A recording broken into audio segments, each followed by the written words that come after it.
பணிவான வேண்டுகோள் திரு அண்ணாமலை அவர்களுக்கு. ஃபர்ஸ்ட், நான் சாதாரண சிட்டிசன் ஆஃப் இந்தியா. செகண்ட், நான் வந்து 2 சிறிய குழந்தைகளுடைய தாய்.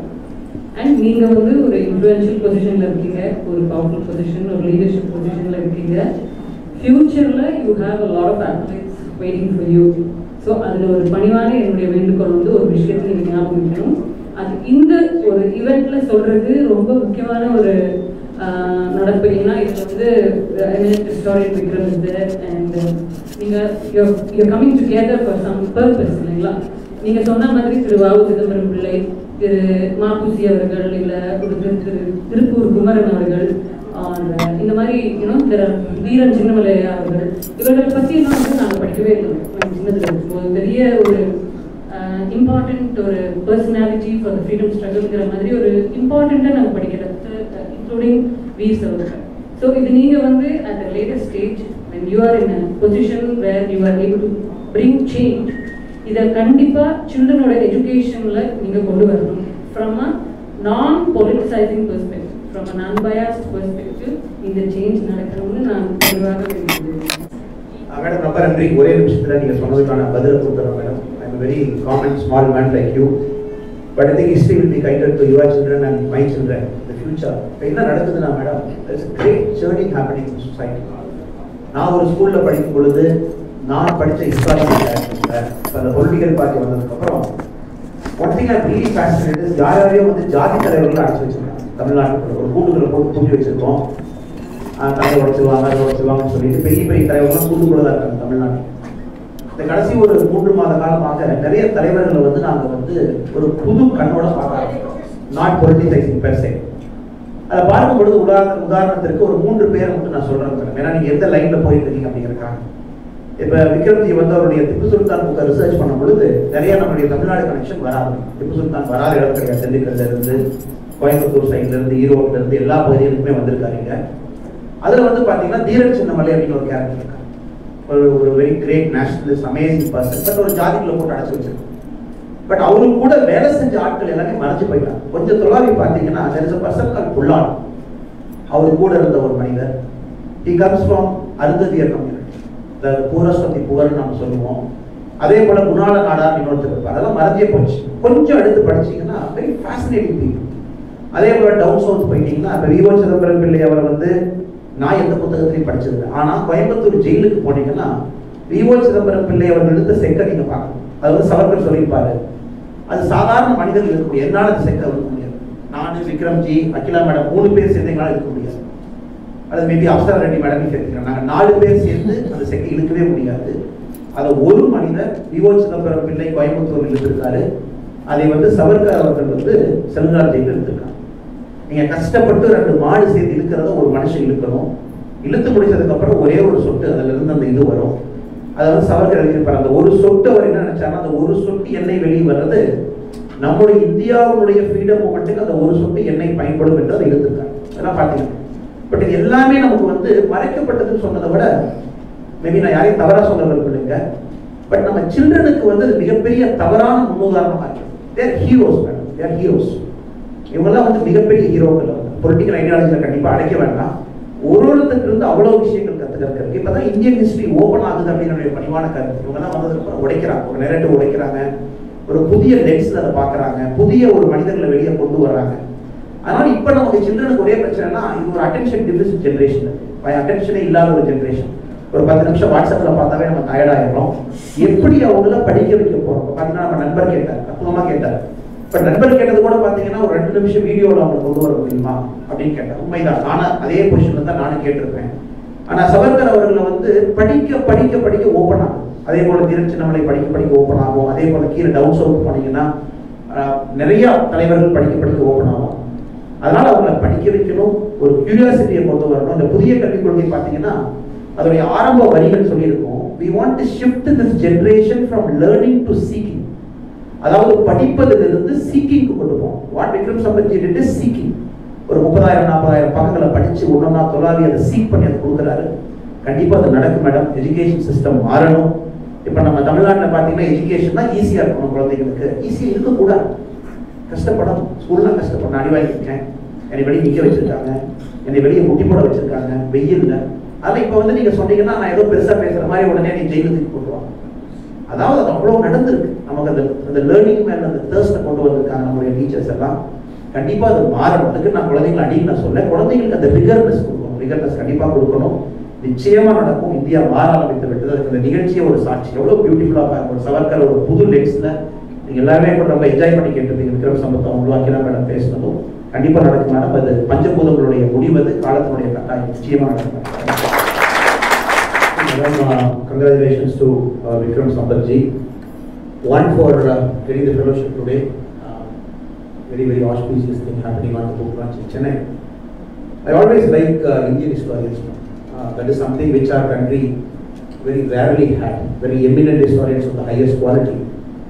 And normally when the first book was there on Savarkar, it looked for many people as a one-time wonder, somebody who got 100 in his first match. And the second book, The Contested Legacy, 1924-66, it hits at 200.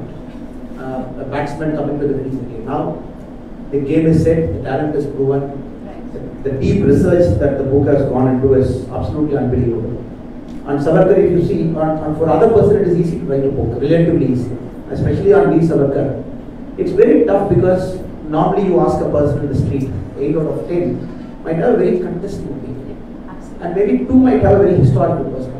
So writing on Veer Savarkar, the 2 different volumes, continuous volumes, it really speaks about the caliber of the author, number one. It's a phenomenal writing. Second, when you go deeper into it, the fluidity of the writing, a connection to it, the documents that come seamlessly, and very important for a historical writer is a very neutral writing. It is not that he had a very fanboy writing of Veer Savarkar. When somebody goes through the book in bold, they will understand that it is not a very fanboy writing of Veer Savarkar. It is from a historical writing. And any person might have his plus and minus. Overall, very good contribution. Veer Savarkar, in my humble opinion, because I am too small a man to comment about him, he might have about 98% plus and 2% minuses here and there. Again, from our perspective, that he has covered it beautifully. I think it's a fantastic book, beautifully written. And this book proves beyond doubt that Vikram Sampath is here to stay. A very good evening, everyone. And it's always such a pleasure to be in Chennai, the city that is, my father's federal home. So though my father is not here, he is in Bangalore. I think his heart is right here. A lot of his friends from the Karur bank that he was part of are all part of the audience. So Chennai always matters a lot to him, and by osmosis to me too. And the lucky charm of the city and also of Mr. Annamalai is such that just this afternoon I heard from the Royal History Society in the UK. So it was all very propitious. To your question, why Savarkar? I think the answer is why not Savarkar? Because here was a man whose importance, whose political philosophy, whose I think relevance is so intense in today's contemporary India. The political philosophy of Hindutva that he espoused is something that is in the ascendant today across India. But then I was really quite amazed and alarmed by the curiously lack of academic interest in this man. In the last comprehensive biography of Veer Savarkar was written in the 1960s when he was still alive by this man called Dhananjay Keer. Now after that, year after year, we have numerous biographies of so many people, Gandhiji and Nehru and Bhagat Singh, and rightly so. History is always something that needs to be relooked, re-evaluated. But somehow Savarkar escaped that entire re-evaluation. He was a persona non grata in Indian history. Anybody who even was associated with him in a long measure actually had to pay a very heavy price for it, with their careers, with their livelihood. I've often mentioned this episode of the famous music composer Dr. Pandit Hridaynath Mangeshkar, who was a part of the All India Radio. Now Savarkar, along with being a very great political ideologue, was a prolific poet, Marathi poet par excellence. And he had composed many poems including Jayostute and this very famous Marathi poem Ne Majasi Ne Parata Matra Bhumila Sagara Pran Tadamadala, so which Hridaynath Mangeshkar ji had tuned, and his sisters Lata ji, Asha ji, all of them had sang. And for that crime of actually tuning Savarkar's poem, Hridaynath ji got a show cause notice from All India Radio saying, can you explain why you picked up this poem? and he's supposed to have given on record a 2-line reply saying, good poem and a great poet. Isn't that reason enough to tune a poem like this? But then he was sacked from All India Radio for doing this. So much for, we talk so much about intolerance and freedom of expression and all that being lacking today. This is the 1950s and 60s when you can't even talk about him. Today we are at least sitting like this and having a mainstream discussion. There is media covering this, and I'm not going to lose any. I don't have a job, but even if I had one, I wouldn't be losing it, anywhere. So that shows that times have changed. Where my constant refrain is, you may like to, admire a person, or you may even hate a person, but let that love or hatred for somebody be informed. It cannot be based on the basis of conjectures. It cannot be based on preconceived ideas, and worse, I think, political, considerations. And Savarkar was probably the biggest casualty of political machinations that went against him, especially after independence. And as a student of the CBSE syllabus, and being a history buff, he was never part of our history textbooks. I don't remember, I don't know how it is now, but at least in my history textbooks, I don't know how it was in yours, he never made an appearance. The first reference to him I came across, my mother was a Maharashtrian, so a lot of my mother's family used to talk about him in whispers and hushes, but didn't know much about him. The first brush was in 2003 when the previous Vajpayee government put up his portrait in the Central Hall of Parliament. There was a lot of hullabaloo about that, and the Vajpayee government also got a plaque in his honor in Kalapani, in cellular jail, where he spent 12 harrowing years. And a year later, when the UPA came to power, you had Mr. Manishankar Iyer actually get that plaque removed and thrown away, and lots of invectives, hurled at him. And since then to now, all the time, he's a part of raucous news debates every night. And political parties also make him a part of their election manifestos. He's a part of election speeches. Mr. Rahul Gandhi today or yesterday also said something against Savarkar. We have the Prime Minister going to cellular jail, and that very powerful imagery of him sitting there and paying his tributes, rightfully so. The governments of various states like Rajasthan and Chhattisgarh spent valuable time to think whether his name should be prefixed with a weed or not, and all of this. But in the midst of all this nonsense and noise, if a young man or woman in India today wants to read about him or know what is all this noise all about, where do they go? There's nothing to read.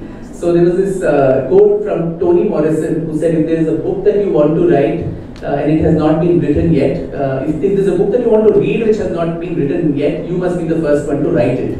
So I thought Savarkar is someone who is so much an intrusion into contemporary politics, but so under-evaluated, and so something had to be done. And so 5 years plodding through lots of archives, libraries, documents to bring together a very, very complex figure into some kind of semblance of coherence. This perspective, and more importantly, the kind of academic historians from 1950, when they had to look at different personalities and try to project them into the larger national stage, many people were conveniently forgotten and many people were demonized.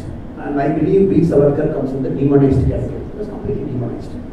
And if you look at his life, immediately after his arrest, London, jumping from ship, again taking him to cellular jail, if you take that as a point of history, it is a different V. Savarkar that we have seen here. Then if you come to the point after his release, when he was forced to curtail himself in Ratnagiri, not going out in 1937, that's a different point of V. Savarkar. Where right now, if you look at that part, the historians from 1950 to 75, 80 more, they showed him as an apologist, a person who asked apology to the British government, and the apology was given, and then he's roaming out. Then again, if you slightly shift from 1948 till about 55, it was more about the person who killed Mahatma Gandhi. So again, a kind of demonization. So when you look back with a very open-eyed view, immediately after his death, the people in power, they looked at V. Savarkar with a different lens. In fact, Madam Indira Gandhi herself, very glowing tribute to the book Vikram Records. Indira Gandhi spoke very, very highly of Savarkar, very glowing tribute. And the Prime Ministers, everybody after Jawaharlal Nehru, they had a very different opinion about Savarkar, maybe a milder opinion. And even the Home Minister of India in the first Nehru cabinet, he had a very different approach. So it's very, very unfortunate, since we are sitting in the land of Tamils, And here, a very favorite historical figure of mine is V. Chidambaram. And we can establish a connection between Chidambaram Pillai and Savarkar through his friends, and he was also influenced. And V. Chidambaram Pillai's history is not here, absolutely not here. Likewise, if you look and see in the land of Tamils, Muthuramalinga Devar is not given the due it is. So, it is there at a point of history. The politics of the time dominated. They projected whomever they want to project. And that is why in the opening remarks I said, very, very happy, eminent Indian historians are there. Normally, if you say, you want to read about the book about Hindu, people say read John Key. He has written a very fascinating account of Hindu. That's the general opinion when you go and sit in a very high class discussion. People say you read this guy who's from Britain, he has written a fantastic book on him. When people like Vikram Sambal come in and kind of take on the whole mantle and give a very different perspective, backed with evidence, backed with the convincing logic, they feel too proud. They are the pressures of India. A fabulous book. It completely, any person reading it for the first time, you take it from me, they will see V. Savarkar with a very, very different perspective. Very different perspective. But maybe the last 1 minute to comment is, you need quality like this, with an unbiased account, not connected to a political ideology, with a historical narration.